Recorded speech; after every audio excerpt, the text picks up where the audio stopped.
반갑습니다. 오늘은 부올에서 생긴 일이라는 제목으로 민수기 25장 1절로 3절의 말씀입니다. 이스라엘이 시딤에 머물러 있더니 그 백성이 모압 여자들과 음행하기를 시작하니라. 그 여자들이 자기 신들에게 제사할 때에 이스라엘 백성을 청하매 백성이 먹고 그들의 신들에게 절함으로 이스라엘이 바알브올에게 가담한지라. 여호와께서 이스라엘에게 진노하시니라. 이스라엘이 시딤이라는 장소에 도달을 했습니다. 이 시딤은 여리고와 가까운 곳이었습니다. 이제 저 너머에는 이제 요단강이 있었고, 요단강 건너편에는 이제 그 여리고 또 이제 적과 꿀이 흐르는 땅에 가까이 오게 된 거죠. 그런데 그 시딤이라는 곳에서 이스라엘은 또 엄청난 잘못을 저질렀어요. 뭐냐 하면 모압 여자들과 음행을 하였다 그랬습니다. 그리고 이 육체의 음행은 영적인 음행으로 또 빠져들게 됩니다. 즉 바알이라고 하는 그 하나님이 제일 싫어하시는 그 우상 숭배에 빠지게 된 것입니다.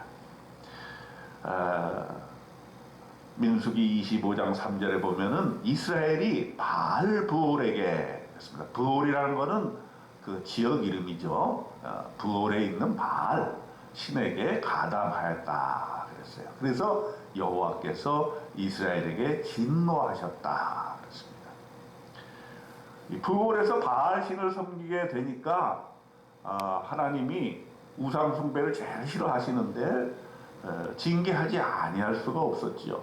그래서 하나님이 어떻게 징계를 하셨습니까? 모세에게 하나님이 명령을 했습니다.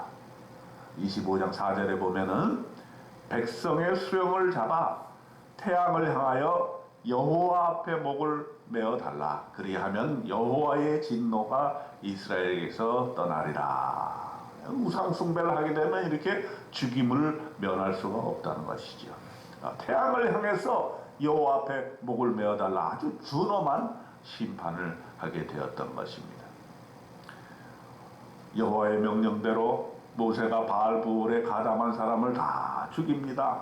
이렇게 많은 사람이 죽게 되니까 온 이스라엘 회중이 회막문 앞에 나와서 울며 불며 참 하나님 앞에 회개하였는데, 이 바알브올에 숭배한 그런 사람만 죽을 뿐만 아니라 연병이 돌았어요. 지금 코로나와 같은 그런 전염병이 쭉 돌아가지고 많은 사람이 죽게 됩니다. 이때 죽은 사람이 24,000명이나 죽게 되었던 것이죠. 그러니까 몇몇 사람이 범죄했다 할지라도 그 범죄의 대가는 이렇게 엄청나게 되는 것이죠.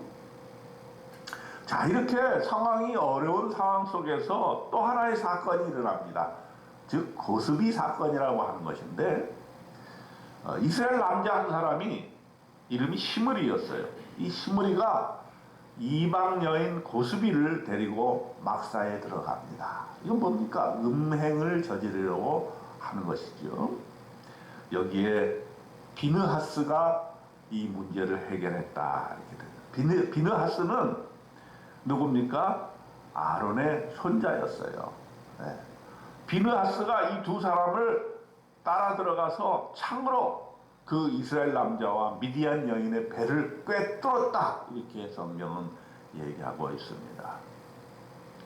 이 비느하스의 한 사람의 정의로운 행동으로 말미암아 어떤 일이 일어났느냐? 연병이 그치게 됐다 그랬어요.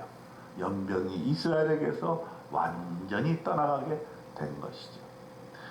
그때까지 연병으로 죽은 자가 24,000명이나 되었는데, 이렇게 하나님을 떠난 우상 숭배, 또 음행, 또 영적인 음행, 이런 것이 엄청난 징벌로 끝나게 되었는데, 비느하스의 행동을 성경에 기록하고 있습니다. 뭐냐면 이렇게 우상 숭배와 음행과 거기에 따라 하나님의 엄청난 징계가 있을 때에 비느하스와 같은 이러한 하나님의 열심을 가진 사람, 이 사람의 한 사람의 행동으로 말미암아 연병이 그치고 하나님의 진노가 그치게 되었다는 사실을 민수기 25장에서 기록해서 본이 되게 하신다는 것입니다. 하나님께서는 이 비느하스의 행위를 이렇게 평가를 하십니다. 민수기 25장 11절에 보면은 제사장 아론의 손자 엘르아살의 아들 비느하스가 내 질투심으로 질투하여 그랬습니다.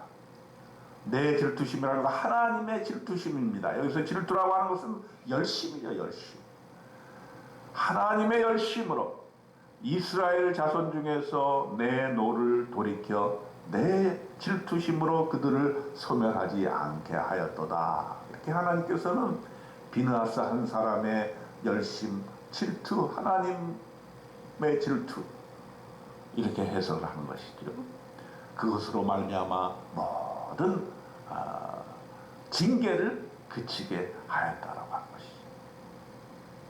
비느하스의 용기 있는 결단 있는 믿음의 행동, 이것으로 이스라엘의 우상 숭배가 그치고 연병이 그치게 되는 그러한 놀라운 일이 일어났다고 하는 것을 보여주시고, 그리고 나서 하나님께서 또 그에 대한 보상을 해 주십니다. 이 비느하스의 이 용감한 행동 무엇입니까? 첫째, 평화의 언약을 주셨고, 둘째, 그의 후손에게 영원한 제사장의 직분의 언약을 주셨습니다.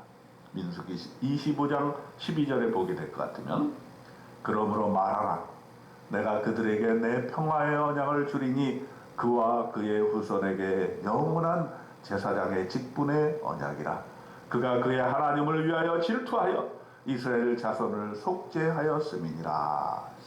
마지막 말에 이스라엘 자손을 속죄하였다 하는 말에 오늘 의미가 있는 것입니다. 이것은 비느하스의 이러한 모델은 예수 그리스도께서 이제 신약 시대에 와서 우리의 죄를 속죄하셔 주신다는 사실을 말씀해 주고 있는 것입니다.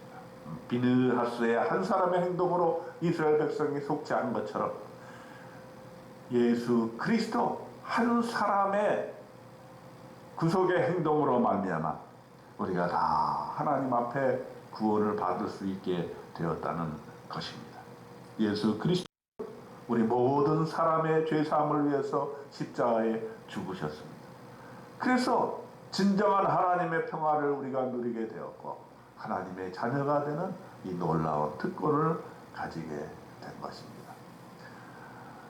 민수기 25장에 나오는 이 비느하스의 한 사람의 그런 정의로운 행동 우리가 본받아서 아무리 세상이 어렵고 아무리 세상이 우상 숭배로 점철되어 있다 할지라도 나 하나만은 하나님 앞에 바로 서서 하나님에 대한 열심으로 살아감으로 말미암아 하나님의 놀라운 언약, 평화의 언약, 제사장 직분의 이 놀라운 언약을 가지고 우리가 하나님 앞에 하나님과 동행하며 살아나가는 오늘 하루 되시기를 주님의 이름으로 축원드립니다.